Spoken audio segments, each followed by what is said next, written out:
Hi there, everybody. In this video, we're going to talk about polynomial inequalities. Inequalities involving polynomials. Okay, so let's go take a look at an example polynomial and see what we can see. All right, so here's a polynomial. All right, so suppose this polynomial is p of x, and I want to know where p of x is greater than 0. All right, well, the value of p of x is the height of this curve. So where it's greater than 0 is where the height of the curve is above the x-axis. These correspond to positive y values. Well, I can see it's above the x-axis from 1 to 3 and from 3 to infinity. You might think 5, but if you actually look up here, it goes past 5 and it keeps going. Polynomials always keep going for all values of x, so we don't stop at 5, we keep going to infinity. So the answer is 1 to 3 union 3 to infinity. That's where p of x is greater than 0. So we can see that if you can graph the polynomial, you can get a pretty good idea about what the solution is. But suppose we want to solve polynomial inequalities without graphing.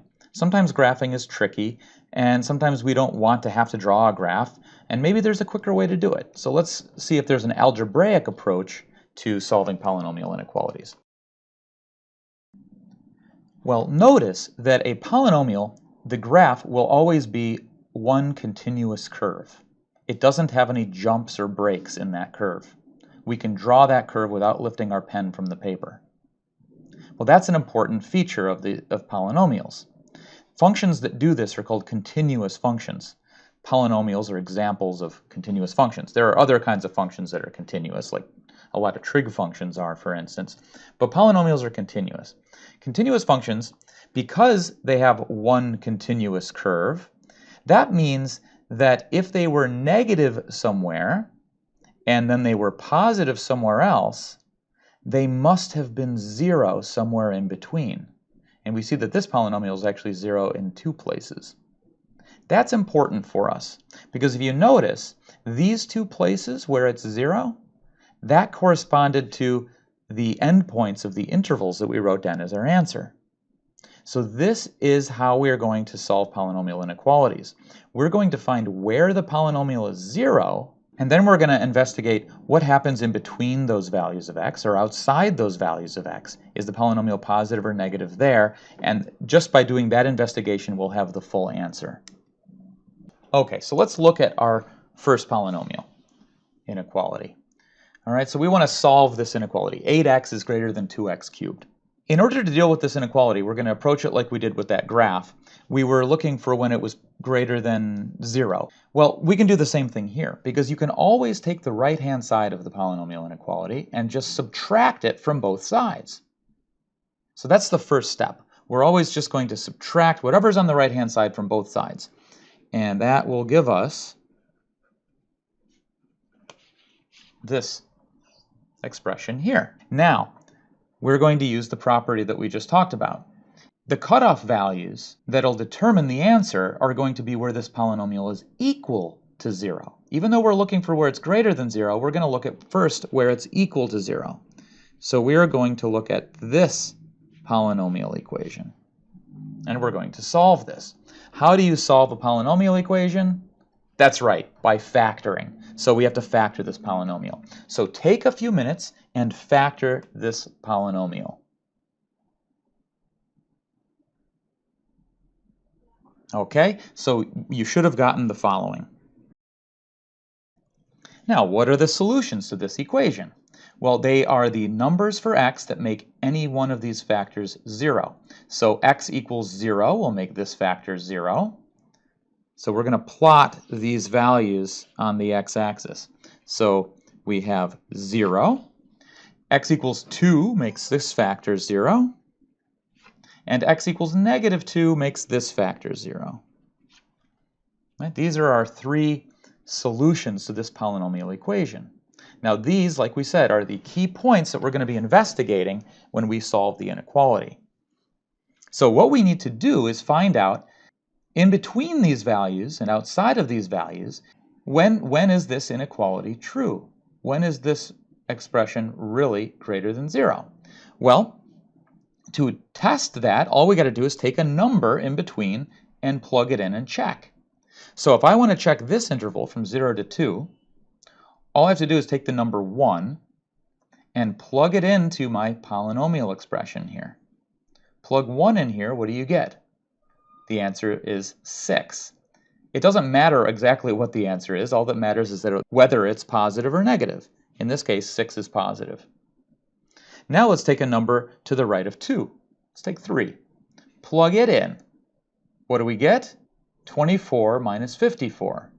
So that is, I don't care what the answer is actually, I just care that it's negative, and I can see that. And then what about in this interval over here? Well, I'll take negative 1, plug it into that polynomial. What do we get? We get negative 6.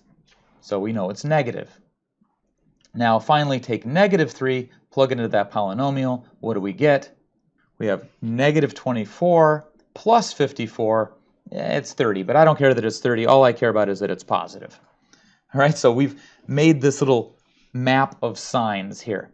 What we're showing here is what our polynomial is doing. What we're seeing is that the polynomial, if I were to graph it, I would see that it is positive in this region. So the graph must look something like this. It's negative over here, it's negative over here, and it's positive over here. So the polynomial's graph must look something like this. And so if I wanted to solve this inequality, I see that it's positive from negative infinity to negative 2. And then, so I use a union symbol, from 0 to 2. And that is my answer. All right, example number 2. Let's solve this polynomial equation. So remember, our first step is to make sure the right-hand side is 0. So subtract 6x from both sides.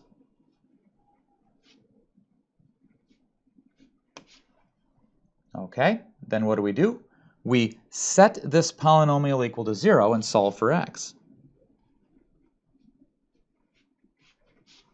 To solve for x, we factor. So take a moment and factor this polynomial.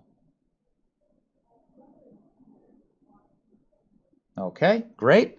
That's right, it's x minus 3 squared. So the only solution is x equals 3. So let's investigate. What happens to the right of 3? If I plug a number 5 into this polynomial, is the sign positive or negative? Or might as well use the factored form down here. Well, if I take, well, hey, look, I don't care what I get in here, I'm squaring it. So I know it's going to be non-negative, so I know it's going to be over here. Same thing if I plug in a number less than 3, I'm squaring it, I'm going to get something non-negative. So if I want to know when is it less than or equal to 0, well, I know the graph of the polynomial is doing something like this. It's positive and then positive again. Now, it is equal to 0 right here. So the only point where it is less than or equal to 0, we are allowed to be equal to 0, is right at 3. So the answer is simply 3. And you can use that, you can write that as a set just by writing brackets around 3. We can't use an interval because a single number can't be represented as an interval. In this case, it's just a single value. All right, one last example. Let's take a look at this one. We want to solve this polynomial inequality. What do? We subtract this stuff off from both sides. So that's our first step. All right, we set the polynomial equal to 0 and solve for x. This involves factoring this polynomial. Now, how do we factor this? Well, you hunt around for a few roots, you'll observe that negative 1 is a root of that polynomial. So now you can use the remainder theorem or the factor theorem and use that fact that x equals negative 1 is a solution to factor this polynomial. So take a moment and do that. All right, so you should have gotten x plus 1, x plus 2, x minus 3 as the factorization. All right, so we see there are 3 values of x that we need to plot here. We have negative 2, negative 1, and positive 3.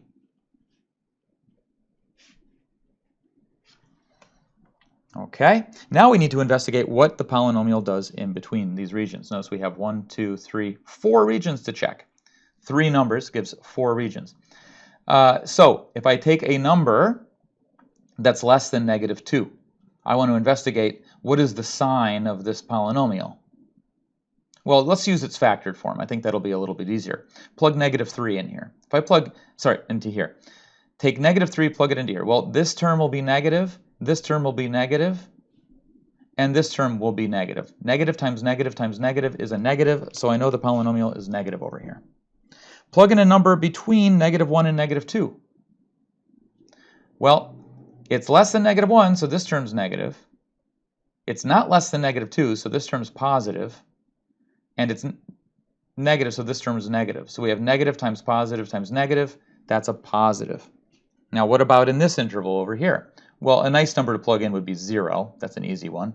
So you plug 0 and you see what you get. Well, this is going to be positive, positive, negative. So the answer is negative. And plug in a number greater than 3. Well, this will be positive, positive, positive. So we see it's positive over here. I can tell my graph would look something like this. It's negative to positive, and then it's negative, and then it comes positive again. Okay, so where is the polynomial negative? Well, from -infinity to -2,